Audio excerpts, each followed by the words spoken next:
Two, systematic approach. Here, there are 6 levels of wealth building that we're going to go through with clear strategies and also clear pitfalls you want to watch out for.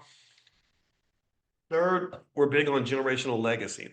And so, generational legacy means that only one generation in your family should have to work.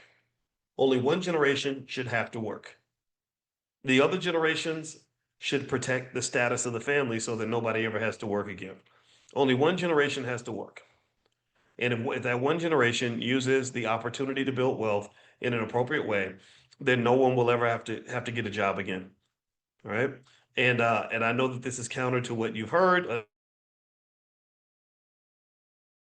Everybody thinks that if you don't work, you don't eat. That's not true, because the people who eat the best in America are the people who don't go to work every day. Let's move on. So the first level of the pyramid is below 10,000. That's when you're first getting started. If you're in this category, there is no reason to have any shame. You should be very proud of yourself for making a commitment to change and to grow. And that's when you're building your foundation. 35% of all Americans are in this category. That's very, very scary that a third of the country has built no wealth.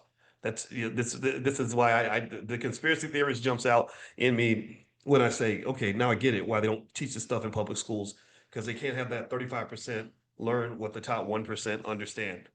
Number two, the second level is stability building, right? When you get to 10K to 99K, that's when you got a little something, something. 40% of Americans fall into this range. So now we've covered about 75% of the country. So about 40% of all Americans are in this 10,000 to 99,000 range. And then after you've got some stability, you're financially stable, then you go into the wealth accumulation phase. About 20% of Americans are in this phase, which is 100,000 to 999, or you could just say a million, right? So if your net worth is, and net worth is measured as the value of all your assets minus your liabilities. And the big challenge, the big hurdle for the Black community is that student loans take a lot of people out of level 3 and drop you actually below level 1. Like they drop you down here because you say, okay, my assets are worth 100,000, but my student loans are 220. Well, that's a negative net worth. That's a tough spot.